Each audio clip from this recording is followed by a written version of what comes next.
Ilima, Congo, one of the most remote places on the earth. We left Kigali and we flew to Kinshasa via Addis, and then from Kinshasa we flew directly to Jolu. So Jolu is the closest urban center, if you call it that. They have no power, no running water. And then we hopped on some motos and we drove five hours on pretty bumpy roads to Ilima. The African Wildlife Foundation came to us to inspire those communities to build not just a school, but a place where they can convene, to preserve the wildlife that's around them. Here's a condition of incredible remoteness. What if you can't actually get any materials externally? What if the only materials you can use are those which are available right in your backyard? In Ilima, there's almost no outside source material. I mean, wood is being cut down from the trees next to the site, and the soil is being harvested on site. If you build something which is using all imported materials, what happens when that tin eventually rusts out? When that steel is failing, when that concrete falls apart? It will erode and it will turn into a ruin.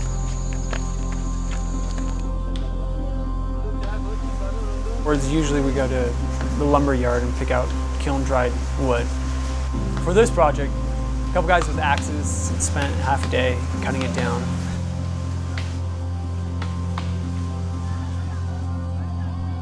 And then it falls.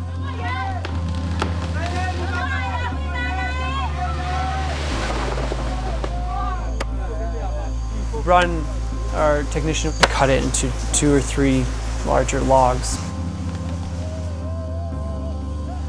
Then guys with long manual saws will come in and all day essentially part that board up into pieces. And then they'll mark it for truss, column, rafter, or beam. Working with the team here, we did a fair bit of research. Splitting shingles actually uses what's called a froe. When that piece of steel is driven into a log wedge, you then use the handle to leverage the fissure, the crack that's moving through the wood.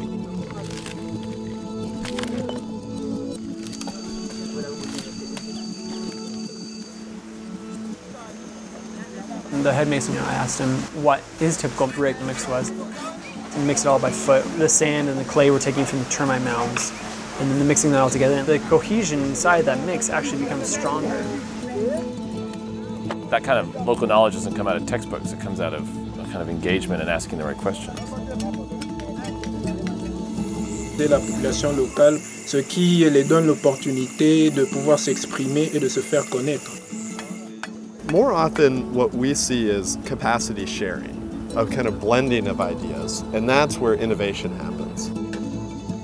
And I have an idea, if you add palm oil to a brick, it's going to make it more resistant to water. Now, the guys on site have been adapting, finding new techniques. The building's growing up out of the ground in a way. As an architect is kind of the most pure, exciting things you can do. To make architecture something that every person can have access to. An architecture that has a greater meaning in society and in our communities. All the masons that I've talked to are like, yes, when I build a house, I'm going to use this design.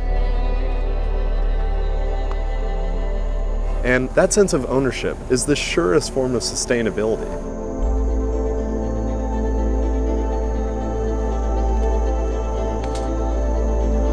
I would hope that if I go back to Ilima in 10 or 15 years, I would see this school functioning in a way that we never imagined. That you would start to go to other villages close by and see some of the same curved walls, some of the same shingle roofs.